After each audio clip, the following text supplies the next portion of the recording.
오늘 우리가 주신 하나님 말씀 고린도전서 16장 1절에서 6절의 말씀을 다 함께 받들어 읽겠습니다. 시작.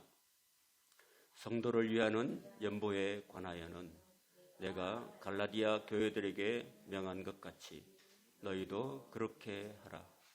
매주 첫날에 너희 각 사람이 수입에 따라 모아두어서 내가 갈 때에 연보를 하지 않게 하라. 내가 이럴 때에 너희가 인정한 사람에게 편지를 주어 너희의 은혜를 예루살렘으로 가지고 가게 하리니 만일 나도 가는 것이 합당하면 그들이 나와 함께 가리라. 내가 마게도냐를 지날 터이니 마게도냐를 지난 후에 너희에게 가서 혹 너희와 함께 머물며 겨울을 지낼 듯도 하니 이는 너희가 나를 내가 갈 곳으로 보내어주게 하려 함이라. 아멘. 공당한 말씀으로 사랑의 교회라는 제목으로 말씀을 함께 나누겠습니다. 잠깐 기도하겠습니다. 아버지 하나님, 오늘 12월 첫째 주를 맞아서 아버지 하나님께 예배드립니다. 이 시간에 우리의 귀와 눈과 마음을 열어주셔서 주님의 진리의 음성을 들을 수 있도록 도와주시고 이 말씀 붙들고 깨닫고 믿어 순종하는 우리의 삶이 되게 하여 주옵소서. 온전히 하나님의 영광만 드러나게 하옵시고 사람의 말은 다 지워 주옵소서. 예수님의 이름으로 기도하옵나이다. 아멘. 1절 보시면은 성도를 위하는 연보에 관하여는 이렇게 말하고 있습니다. 고린도전서 16장이 이렇게 16장으로 맞춰지는데 우리가 지금까지 살펴봤듯이 1장부터 15장까지는 고린도 교회의 여러 가지 문제점에 대해서 사도 바울이 이모저모로 권면하는 그런 내용을 담고 있습니다. 이제 마지막으로 16장에 이르러서 바울은 고린도 교회의 문제가 아니라 모교회였던 예루살렘 교회가 기근과 가뭄으로 굉장히 어려움을 당하고 있고 그리고 박해를 당하고 있는 상황이었습니다. 고린도 교회는 초대 교회는 여러분 사도행전에 보다시피 사도들의 발 앞에 자기들의 재산을 다 팔아서 갖다 바쳐서 그것으로 먹고 소비하는 그런 공동체였기 때문에 시간이 지나면은 다 물질이 없어지게 마련이죠. 그리고 출교를 당하기 때문에 출교를 당한 그리스도인들은 그 사회에서 예루살렘에서 어떤 직장을 구할 수가 없는 그런 형편이었습니다. 어떤 수입이 없고 지출만 되고 거기다가 가뭄과 흉년이 들고 기근이 들어서 굉장히 어려움을 겪고 있는 상황이었습니다.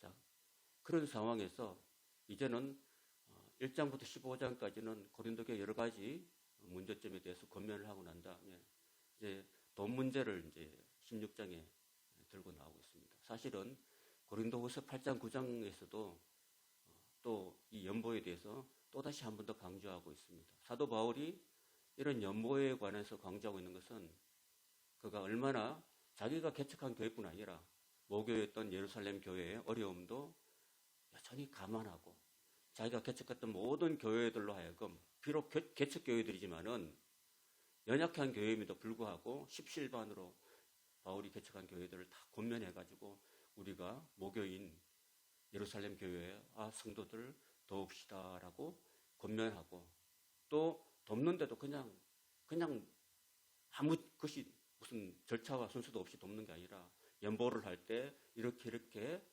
하라고 어떤 연보에 대한 어떤 지침을 우리에게 또 고린도 교인들에게 모든 교회들에게 주고 있습니다. 여기서 우리가 한 가지 생각할 것은 헌금과 연보는 조금 다릅니다. 헌금이라는 것은 오직 하나님께 감사해서 드리는 것이고 연보라는 것은 이웃을 위해서 그 목적이 이웃을 돕고 어려운 우리의 주변 사람들을 돕는 목적으로 모금하는 거예요. 모금한다는 의미가 있습니다. 그래서 우리 옛날에 저 어렸을 때 교회에 보면은 뭐 연보함, 성미 담는 이런 것이 있어요. 여러분 성미를 담아가지고 하나님께 드린 게 아니고 어려운 이웃들이나 이런 것들 드리잖아요. 그죠? 그와 같은 성격입니다. 그래서 바울은 에베소 오기 전에 나중에 알게 되어 있지만 내가 갈라디아 교회들에게도 명했다고 그랬습니다. 사도 바울이 1차 전도 여행 때 남갈라디아 지역에 있는 밤빌리아 지역 또는 비시디아 안디옥, 루스드라, 드베, 이고니온 돌에 맞아서 죽었다가 다시 깨어났던 1차 전도 여행지에 복음을 전했던 그런 교회들을 사도 바울이 3차 전도 여행할 때 쭉 거쳐서 왔거든요. 거쳐서 올 그 당시만 해도 여전히 예루살렘 교회는 힘들고 어렵기 때문에 개척했던 갈라디아 교회들에게도 동일하게 너희들이 좀 연보를 좀 해줬으면 좋겠다 하고 연보를 거두었습니다. 연보를 같이 하자. 우리에게 영적인 복음을 전해준 예루살렘 교회가 힘들고 어려운 상황이 있으니까 우리가 거기서 눈 돌리고 등 돌릴 수는 없다. 함께 우리 고난에 동참하고 함께 우리가 짐을 지자라고 사도 바울은 자기가 개척했던 갈라디아 여러 교회들에게 이렇게 동일하게 명했다라고 말씀하고 있는 것입니다. 이는 사도 바울이 그 예루살렘 교회를 그냥 무시할 수도 있지만은 그러나 우리 같은 교회 공동체고 하나님의 교회이기 때문에 어려움 당하는 교회가 멀리 있다 할지라도 결코 외면하지 않는 하나님의 사랑에 기인하고 있는 것입니다. 우리는 우리 총회 교회 동반성장위원회가 있고 우리 각 노예마다 동반성장위원회가 있는데 동반성장한다는 겁니다. 그래서 큰 교회가 또 가난하고 어려운 교회를 돕고 함께 기도하고 이렇게 할 때 작은 교회도 힘을 얻고 같이 동반해서 성장할 수 있다는 것입니다. 그런 의미가 여기에 다 담겨 있는 겁니다. 사실 그 돈 이야기 하는 거 쉽지 않죠. 그래서 어떤 목회자는 돈 이야기를 일평생 목회하면서도 안 하신 분도 계시대요. 왜? 돈 문제는 굉장히 어렵고 꺼내기도 힘들고 하니까. 그죠? 그래서 여러분, 레위기를 보면요. 레위기 1장부터 쭉 제사에 대해서 나오잖아요. 예배에 대해서 쭉 나오다가 나중에 27장에 가면요. 26장 다음 27장이 마지막 장인데 20장 가면은 그때 비로소 돈 이야기를 합니다. 여러분. 하나님께서 돈도 예배가 먼저고 그 다음에 돈은 제일 마지막에 이야기하고 있어요. 그때 너희들이 레위인을 대신해서 너희들이 어린아이가 태어나면은 얼마 이렇게 딱 이렇게 성전에 내라고 이렇게 마지막에 돈 이야기를 하고 있어요. 하나님도 그걸 보면은 이 돈 문제에 대해서 아주 예민한 거라고 생각돼요. 그리고 사실은 돈이 중요합니까? 예배가 중요합니까? 예배가 중요한 거죠. 하나님께 우리가 바르게 사는 삶과 그 예배가 중요하고 돈이라는 것은 저 뒤에 갖다 놨어요. 사도 바울도 마찬가지로 이 교회의 여러 가지 문제를 다루다가 이 돈에 관한 문제는 제일 16장에 갖다 놨어요. 16장에 오늘 읽었던 이런 말씀에 갖다 놓고 있다는 그런 것도 우리가 예민하게 살펴볼 필요가 있는 것입니다.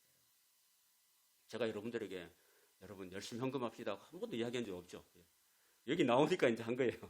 제가 일부러 여러분에 딱 집어가지고 하질 않고 여기 나오니까 제가 말씀드린 거예요.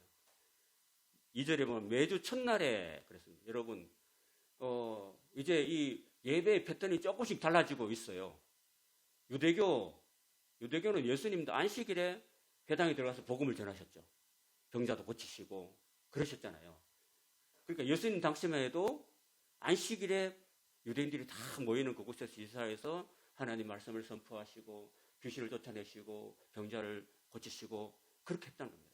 근데 지금 이제 사도 바울 시대에 오면은 이제 예배하는 날짜가 달라요. 그 안식교는 여러분 기독교는 왜 안식일에 예배를 안 드립니까? 벌써 하나님께서 쭉 이렇게 나오다가 마지막 안식일날 안식을 지켜야 되지 않습니까? 라고 말씀하지만은 여기 오늘 이 고린도전서 16장 2절에 보면은 고린도 교회 초대 교회들이 매주 첫날에 예배를 드리는 것을 우리가 알 수 있습니다. 여러분 오늘 저기 뒤에 2023년 칼렌더가 달력이 나왔는데 달력에 보면 여러분 제일 처음에 뭐가 나와요? 빨간 주일이 나오죠. 그죠? 주일부터 시작하죠. 주일 다음에 월, 화, 수, 목, 금, 토 돼 있죠. 맞죠? 그 첫날이 뭐예요? 주일입니다, 여러분. 첫날이 주일. 매주 첫날이 주일입니다. 이때 왜 주일날 예배드리냐? 예수님도 안식일날 말씀을 전하셨는데 왜 주일이냐? 많은 사람들이 궁금해하고 의문하는데 이제 예수님 이후에 예수님 부활하시고 난 다음부터 사도들에 의해서 이제 예수님이 부활하신 날을 굉장히 중요시 여겼습니다. 제가 지난주에 고린도전서 15장에 대해서 부활에 대해서 말씀드렸죠. 우리는 기독교의 가장 핵심 메시지가 십자가와 부활이라고 그랬습니다.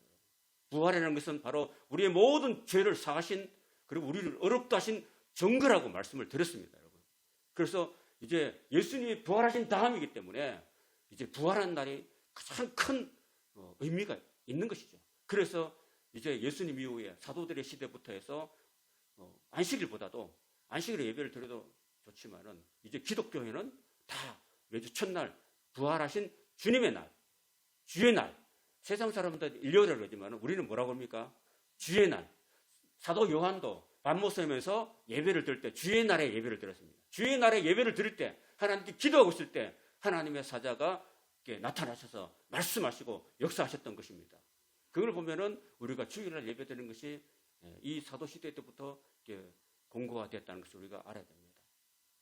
그러니까 왜 우리가 주일날 예배 드리는지 여러분 이제 조금 이해되시죠? 매주 첫날에 이제 예배를 드리는 그 시간에 이제 헌금하는, 연부하는 그런 순서도 있었습니다. 우리가 예배할 때 뭐 사도신경도 우리가 함께 남송하고 찬양도 하고 뭐 여러 가지 순서 중에 기도하는 순서도 있고 그 다음에 헌금하는 순서도 있잖아요. 뭐 우리 교회는 이제 헌금을 들어올 때 여러분 이렇게 헌금을 따로 이렇게 바구니를 돌리지 않고 들어올 때 헌금하면 여러분이 헌금을 넣으시는데 초대교회도 이렇게 각자의 수입에 따라서 뭐 잘 사는 사람 또는 못 사는 사람 또 수입이 또 많은 사람도 있겠고 수입이 적은 사람도 있겠죠. 또 수입이 없는 사람도 있겠죠. 그래서 수입이 없으면은 굳이 못 들을 수도 있잖아요. 그러면 너무 죄송스럽게 생각하지 않아도 돼요. 자기가 세상 살면서 돈을 많이 벌면은 그 많이 벌면은 많이 드리면 되고 적게 들면은 적게 자기 일정하게 드리면 되는 거예요, 여러분. 우리는 구약의 제사를 보면서 레위기 1장부터 7장까지 보면은 제사가 5가지 나오는데 그 5가지 나오는 중에서 하나님께서는 많은 사람들에게 너 황소로 제사를 드려라 이렇게 하지 않습니다. 능력이 되는 사람은 황소로 하나님께 예배를 제물로 드리고 또 보통 정도 되는 사람은 어린 양 한 마리로 드리고 그리고 그도 안 되는 사람은 그냥 비둘기, 어린 반구, 비둘기 한 마리 드려도 된다. 하나님께서 다 사는 형편이 다르기 때문에 수입에 따라서 능력에 따라서 하나님께 드리면 되는 거예요, 여러분. 중요한 것은 물질의 양이 아니라 뭡니까? 우리의 드리는 정성인 줄로 믿습니다. 그렇습니다. 여러분이 헌금을 드릴 때 나는 1,000원밖에 못해, 나는 10,000원밖에 못해 이렇게 할 게 아니라 하나님이 내게 주신 그에 따라서 적절하게 여러분이 드리시면 되는 거예요. 그걸 하나님 보신 거예요. 여러분 과부의 동전 두 개, 그거 얼마 안 되는 거예요.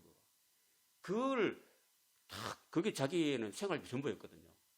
근데 부자들이 많이 드리는 걸 보고도 예수님은 딱 보시고 난 다음에 저 여인이 가장 많이 드렸다고 칭찬하셨잖아요. 왜? 그 일에는 우리가 보통 정말 짜장면 한 그릇 값도 안 되지만은 그래도 그 여인한테는 가장 큰 돈이었기 때문에 하나님은 그렇게 보신 거예요, 여러분. 그러니까 여러분들이 교회 헌금할 때 여러분의 정성을 주님이 보신다는 사실을 꼭 기억하시기 바랍니다. 예. 그래서 매주 모아두어 가지고 바울이 갈 때 그때 막 성급하게 준비하지 않도록 미리미리 다 준비하라고 이렇게 한 거예요, 여러분. 우리가 헌금 드릴 때도 여러분 주일날 이렇게 주머니 뒤지고 하지 마시고 내가 만약에 수입이 얼마가 있다면 그걸 먼저 딱 떼어두세요, 여러분. 준비해 두는 마음이 중요한 거예요.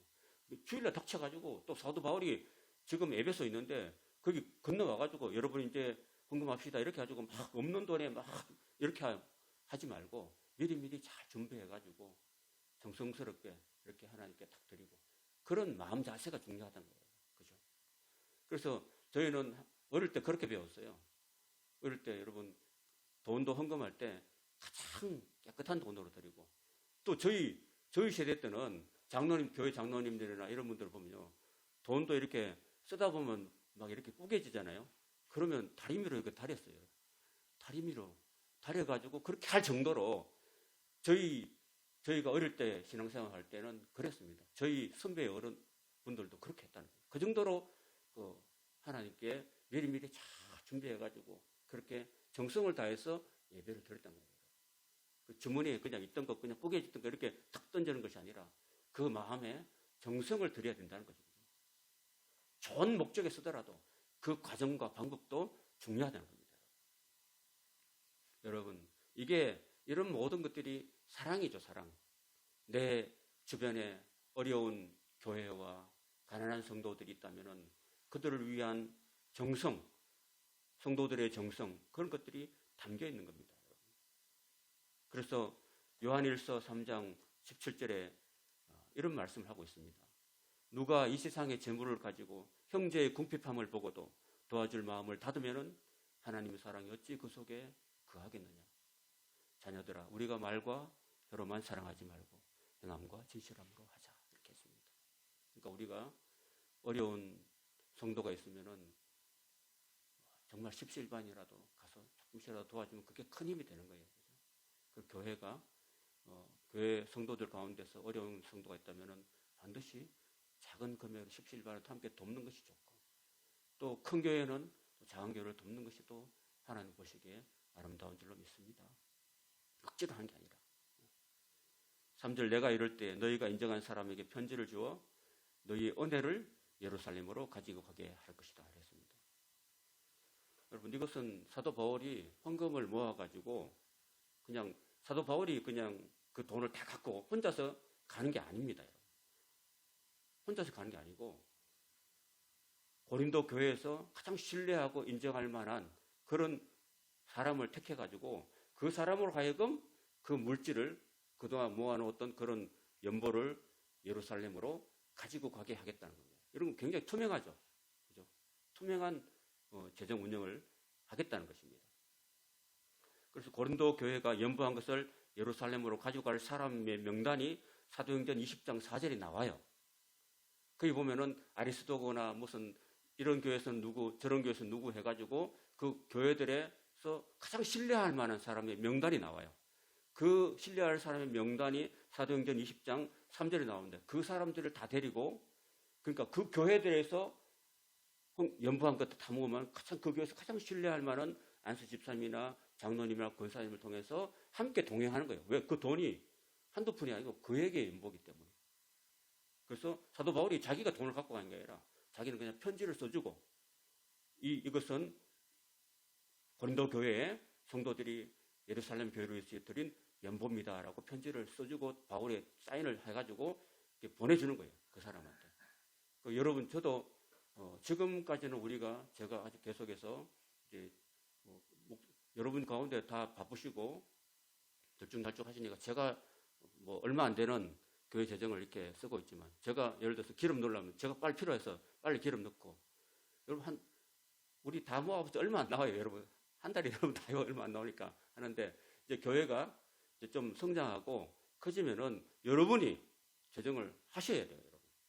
그리고 그런 분은 아주 신뢰성이 있고, 그리고 아주 그 정직하게 하나님께 두려움을 가지고 그 물질을 이렇게 관리하고 또 지출하고 이렇게 계수를 해야 돼요, 여러분. 그렇게 됩니다. 그런 분이 이제 차후에 곧 나오기를 바랍니다. 근데 이제 바울 자신이 연보를 그쪽에서 가도 될 텐데, 어쨌든 바울 자신이 직접 가져가지 않는 거. 그래서 세상 사람들은, 우리 아파트 주변 사람들도 그렇고 우리 믿지 않는 주변들, 또는 전도하다가 얘기를 들어보면은 어떤 사람들은요, 불신자들은 여러분들이 교회 성도 얼마 안 되는데 헌금 내는 걸요, 목사가 다 가져가는 걸로 그 생각하고 있어요. 지금도 목사가 다 가져가가지고 목사가 다 그걸 제멋대로 쓰는 줄 알고 있어요, 여러분. 지금도 그렇게 해요. 그리고 이런저런 불신자들의 오해를 피하기 위해서라도 목사가 가져가는 거 아니다. 우리 교회 헌금은 우리 교회에서 가장 신실한 그런 재정 맡으신 분이 감당하시고, 그분이 다 투명하게 하고, 그리고 노회나 또는 총회 다 보고합니다. 보고하고, 그리고 연말이 지나면은 1년치를 다 1월부터 10월까지 다 해가지고 그 다음에 그 이듬해 초에 공동의회를 통해서 재정 보고를 하고, 이 정도 수입이 들어왔고 이 정도 각 분야마다 지출했습니다라는 공동의회를 통해서 이제 해야 되는 게 마땅합니다. 그렇게 해야 되죠. 그래서 저도 내년 초에 공동회의를 통해서 여러분들에게 수입이 얼마고 또 어느 부분에 지출이 얼마였다는 것을 여러분들이 자세하게 전체를 다 몰라도 대략적인 부분들은 여러분들에게 공개하도록 하겠습니다. 그리고 이거는 그 은혜를 예루살렘으로 가지고 가게 할 것입니다. 여러분. 은혜를. 물질을 가져가는 게 아니라 뭐라고 합니까? 은혜를 가지고 간다고 합니다. 왜 은혜라고 합니까? 여러분? 또 다른 번역을 보면 선물이라고 그래요. 선물. 고린도 교회가 예루살렘 성도들을 위해서 드린 그 연보가 은혜라고 이야기했습니다. 은혜. 은혜라기도 하고 선물이라고 합니다. 고린도후서 8장 4절에 보면은 은혜라기도 하고 선물로 이렇게 번역해 놨습니다. 같은 연보인데. 그 성금을 교회가 강요해가지고 갈취하는 것처럼 인식하는 불신자들이 적지 않기 때문에 그래서 그거는 어디까지나 성도들이 그 가난한 성도 고린도 교인들이나 다른 교인들이 가난한 성도들에게 드리는 그 은혜, 내가 하나님께 드린 그 물질이 내가 하나님께 받은 은혜였다는 사실. 내가 하나님께 받은 은혜를 드렸기 때문에 이웃과 나누기 때문에 그걸 물질이라 하지 않고 연보라 하지 않고 은혜라고 표현하고 있는 거예요. 그걸 이해하셔야 돼요. 그래서 우리는 은혜를 나눈다라는 것은 바로 성도들이 드린 사랑의 연보를 가지고 함께 나누기 때문에 그것이 은혜가 되는 줄로 믿습니다. 그 은혜를 함께 나누는 감격이 우리에게 필요한 거죠. 이제 성탄의 계절에 뭐 구세군에서는 막 딸랑이 치면서 모금을 하잖아요. 그죠? 불이웃 돕기 모금하듯이. 우리 교회에서도 마찬가지입니다. 우리 교회에서도 일부러 이렇게 성도를 우리 다 가난하고 어렵지만은 그럼에도 불구하고 사랑의 헌금을 모아서 어려운 성도에게 어려운 이웃에게 함께 나누는 것이 하나님이 기뻐하시는 제사인 줄 믿습니다. 만일 나도 가는 것이 합당하면 그들이 나와 함께 가리라. 바울이 이제 자기가 이제 편지를 써줬으니까 가서 여러분 제가 이렇게 다 개척해서 여러분들이 이 각 교회 그런 재정 집사님들 함께 여기 왔습니다 하고 함께 합당하게 그들이 합당하게 여겨준다면 나도 함께 가겠다고 이렇게 이야기하고 있는 것입니다. 내가 마게도냐를 지날 테니 마게도냐를 지난 후에 너희에게 가겠다. 그러니까 지금 현재는 어디냐면은 에베소에 있으니까 에베소에서 이미 지나왔던 갈라디아 교회들에게 헌금을 거두고 그 다음에 이 에베소 교회의 사역이 끝나면은 이제 드로아에서 출발해서 배를 타고 마게도니아에 있는 빌립보, 데살로니가, 베레아 이런 교회들을 거쳐가지고 이제 너희한테 가겠다는 그런 계획을 하고 있는 것입니다. 혹 너희와 함께 머물며 겨울을 지낼 듯도 하니 이는 너희가 나를 내가 갈 곳으로 보내어주게 하려 함이라. 가고 싶으면 가는 거지 굳이 너희가 나를 보내주기를 바라면서 찾아간 이유가 뭡니까? 바울은 자비랑 선교사지만 그럼에도 불구하고 고린도 교인들이 예루살렘으로 보내주려면 뭐가 필요합니까, 여러분? 여비가 필요하죠.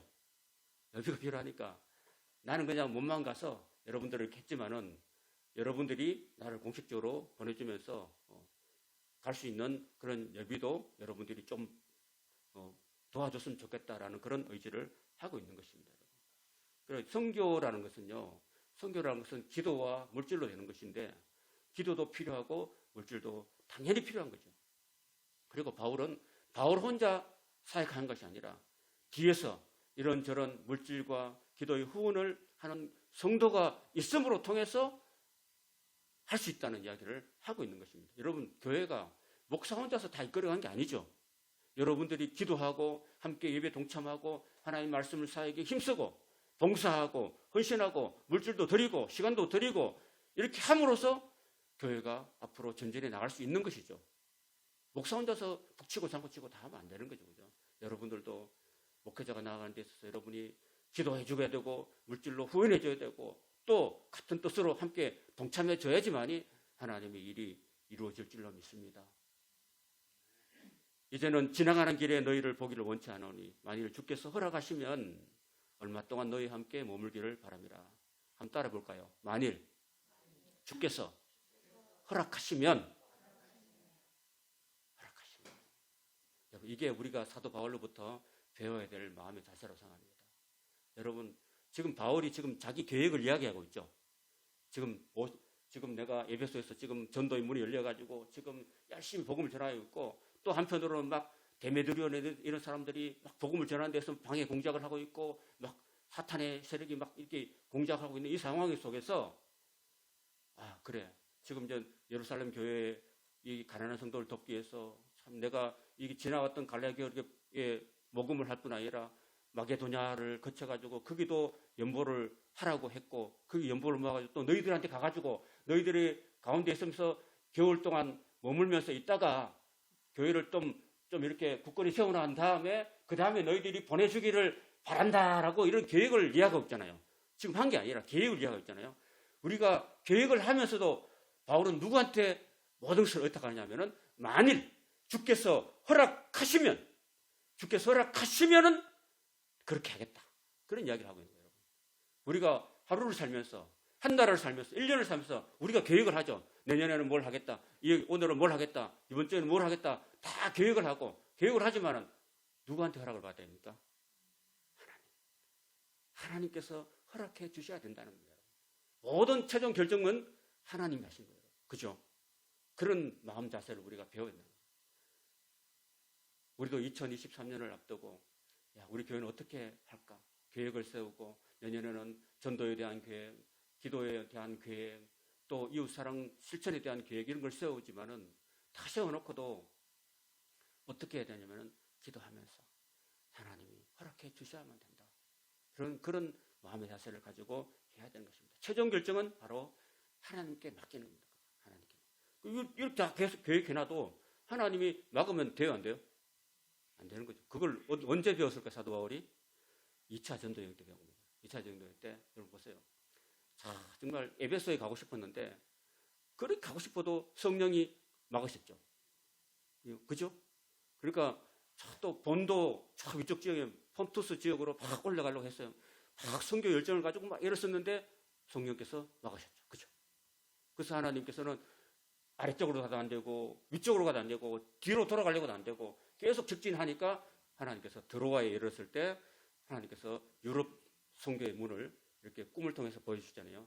그리고 바다 건너편에서 건너가서 우리를 도와주십시오라는 환상을 보고서 그걸로 건너갔잖아요. 그죠? 그 모든 것들이 다 하나님의 인도하심에 있다는 겁니다. 여러분. 내 마음대로, 내 뜻대로, 내 주장대로 하는 게 아니라 선교라는 것도, 전교라는 것도, 전도라는 것도 다 하나님의 손 안에 있고, 하나님의 계획하심에 있고, 하나님의 뜻을 따라가야 되는 겁니다. 내가 하는 게 아니라 하나님이 하시는 거예요. 하나님이 하시는 거예요. 그래서 우리는 우리 인생의 삶도, 나는 여기 와서 이제 어떻게 하겠다, 이런 것이 아니라 내가 계획하지만 모든 것은 하나님 인도해 주십시오라고 기도하고, 하나님이 허락해 주셔야지만이 모든 길이 열리게 될 줄로 믿습니다. 내가 오순절까지 에베소에 머물려 하면 내게 광대하고 유효한 문이 열렸으나 대적하는 자가 많다. 아까 설명드렸죠. 이제 10절에서 12절에 이제 디모데를 염려합니다. 디모데가 굉장히 마음이 소심하거든요. 어리고. 그래서 디모데가 이러거든 조심하여서 그로 하여금 두려움이 없이 너희 가운데 있게 해라 그랬습니다. 왜냐하면은 바울 자신도 제일 처음에 고린도에 들어갔을 때 어떻게 했습니까? 사도행전에 보면은 내가 두려워하며 떨었다 그랬습니다. 고린도 사람들이 워낙 거칠고 또 성격도 급하고, 우리 살펴봤듯이 고린도 교회가 굉장히 많은 문제가 있었죠. 그죠? 그런 가운데 있었기 때문에 바울 자신도, 담대했던 바울 자신도 거기 거할 때 두려워하면서 떨었거든요, 사실은. 그래서 사도 바울에게 하나님 나타나셔서 두려워하지 말고, 잠잠하지 말고 담대하게 말해라고 말씀하셨거든요. 그 정도로 고린도가 굉장히 좀 이렇게 뭐랄까요, 지역이 좀 더 센 지역이라고 할 수 있습니다. 항구 도시고. 그런데 어린 디모데가 이제 이 편지를 들고 가는데, 가서 여러분 지금 고린도전서 우리가 쭉 살펴보면 1장부터 15장까지가 다 문제덩어리잖아요. 그죠? 문제덩어리, 칭찬한 게 별로 없잖아요. 다 문제덩어리를 가지고 와서 우리 바울 선생님이 이렇게 했습니다 하고 편지를 읽어주면 성도들이 어떻게 반응하겠어요? 반응이 좋을까요? 안 좋을까요? 다 지적하는 건데, 다 책망하는 건데 좋을까요? 안 좋을까요? 안 좋다니까요. 원합니다. 다음에 이제 우리가 16장 끝나면 우리가 고린도후서 10장부터 이제 다시 보면은 바울에 대한 그런 평가가 상당히 안 좋습니다. 그러니까 바울은 이미 짐작한 거죠. 이미 예측한 겁니다. 그래서 그가 이러거든 두려움이 없이 너희 가운데 있게 하라. 그도 비록 나이는 어리지만 나와 함께 주일에 힘쓰는 자이다. 이렇게 권면을 부탁을 하고 있는 것입니다. 여러분 성도들도 저는 이제 50대 이제 중반이지만 어린 교육자가 온다고 해서 어린 교육자가 교육전사나 뭐 30대에 어린 젊은 전도사가 교회에 취임한다고 해서 70 넘으신 그런 교회 장로님이나 또는 권사님들이 함부로 대하면 돼야 안 돼요?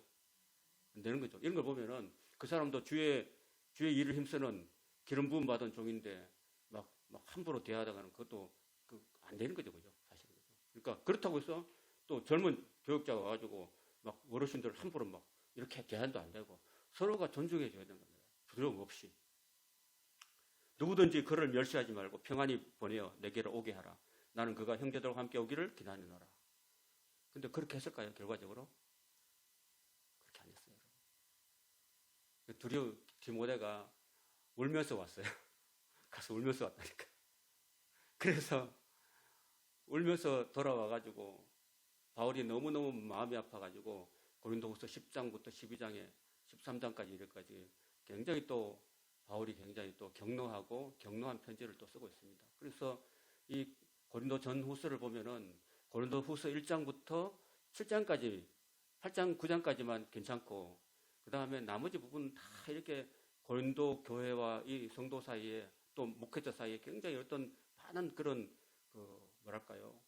애로사항이 많았습니다. 형제 아볼로에 대해서는 그에게 형제들과 함께 너에게 가라고 많이 권하였지만은 지금은 갈 뜻이 전혀 없으나 기회가 없으면 기회가 되면 가리라. 그러니까 아볼로 목사님이 정말 학자였고 정말 구변도 좋았고 정말 훤칠하고 잘생겼고 바울은 뭐 키도 작고 뭐 안적다리에다 눈썹도 붙었고 그냥 말도 막 어눌하고 따따붙다 하고 그런데 지금 바울 사도가 개척했던 교회가 고린도 교회인데 그 2대 교육자가 아볼로거든요. 근데 이 바울파가 있고 또 아볼로파가 있고 바울 좋아하는 성도들이 있고 이쪽 편은 바울을 좋아하고 이쪽 편은 아볼로를 좋아하고 막 이렇게 막 교회가 분파가 돼가지고 서로 막 이렇게 했었어요. 하도 힘들어가지고 아볼로 목사님이 고린도 교회를 사임하고 지금 바울한테 와 있어요. 바울한테 와 있다니까요. 그 와 있는 상황에서 그렇게 다시 가라고 지금 고린도 교회 교육자가 없고 문제가 많은데 당신이 가서 좀 제발 좀 거기 가서 좀 교회를 좀 수습해 다 주시오 하고 바울이 많이 권했어요. 많이 권했지만은 아볼로가 갔어요, 안 갔어요? 안 갔어요. 너무 힘들었어. 그러니까 여러분 교회 목회자와 성도 간의 이 어려운 상황이 있으면 참 힘들어요, 여러분. 그러니까 저도 우리 교회가 너무 작기 때문에 뭐 큰 트러블이 없지만은 이제 교회가 커지고 성도들이 많아지고 교회 또 재직들 세우고 또 장로님들 세우고 나면은 저하고 트러블이 있을 수도 있죠, 그죠? 트러블이 있으면요 목사가 나가야 돼요, 성도가 나가야 돼요. 목사가 나가야 돼요. 왜? 성도는 많으니까, 그렇죠? 트러블이 안 생겨야 되는데 참 그게 저 걱정이에요. 교회가 커지면은 저의 주변에 있는 우리 친구 목사님들 되어 보면은 정말 너무 힘들어요. 교회가 100명, 200명, 5,000명 되는 교회 목회하는 분, 우리 동기도 있는데 너무너무 힘들어요. 너무너무 힘들어요. 목회자와 또 장로 사이에, 목회자와 성도들 사이에, 또 심지어는 사모님하고 또 군사님하고 앉아가지고 힘들고 너무 힘들어요. 너무 힘들어요. 그러니까 저는 제가 제일 존경하는 목사님 한 분이 아까 지난번에 왔던 함덕교회 고무수 목사님인데 44년 동안 한 교회에서 전도사부터 와가지고 목사 안수를 받고 은퇴를 하시기까지 긴 시간 동안 그렇게 어떻게 했는가? 저는 의문이에요. 그게 어떻게 할 수 있는지. 제가 듣기로는 그 함덕교회 그 장로님들이 만만치 않은 장로님들이에요. 어떻게 그렇게 했느냐? 제가 우리 개척교회 협의회 총무이신 그 박 목사님이 계신데 그분한테 들어보면 그분이 고문수 목사님 밑에서 부목사를 했는데 자기가 보기에도 답답해 죽겠대요. 답답해 미치겠대, 자기가 담임 목사를 보니까. 그런데도 불구하고 다 참아주고 성도들이 뭐라 뭐라도 다 참아주고 아 그래요. 그리고 내가 뭐 장로님 이거 하자 그러면 예, 저거 하자 그러면 예, 뭐 하지 맙시다 하면 예, 하자 그러면 예. 하여튼 뭐 다 맞춰주는 거예요, 여러분. 성도들 막 이 사람 오면 예, 저 사람 오면 예, 다 맞아주는 거야. 그 한 사람하고도 트러블이 없는 거야, 트러블이. 이 사람은 이 사람 맞아주고, 저 사람은 저 사람 맞아주고, 설교는 조금 그래도 성도들을 다 안아주고 품어주는 그 인품. 키는 저도 작지만 저보다 더 작아요, 그분이. 정말 작은 거인이에요. 그런데도 다 맞아주고 해가지고 40년, 44년을 목회하시고 가끔 우리 교회 오시잖아요. 그죠? 저는 참 부럽고 참 존경스럽습니다. 저도 뭐 그런 훌륭한 목사님을 본받고 싶어요. 성도가 이런 성도 있어도 저런 성도 다 받을 수 있는 제 그릇이 너무 작아요. 저는 솔직히. 저는 그릇이 정말 이것보다 작은 사람인데 어떻게 많은 성도들을 품을 수 있을까 걱정이 되고 저는 제 사모한 사람도 감당을 못하는 사람입니다. 참. 그런데 여러분들이 많이 기도해 주시고 또 목회자가 끝까지 사역을 잘 감당하고 명예롭게 은퇴할 수 있도록 여러분이 도와주시고 기도 많이 해주시기를 간곡히 부탁드립니다. 그리고 저와 여러분이 이 말씀뿐 아니라 삶 가운데 서로 사랑을 나누고 은혜를 나누고 함께 기도하면서 우리 교회를 지금은 작지만 앞으로 계속해서 조금씩 성장시키고 발전시키는 거 아는데 여러분이 기도와 또 사랑으로 협력해 주시기를 주님의 이름으로 부탁을 드립니다. 아멘.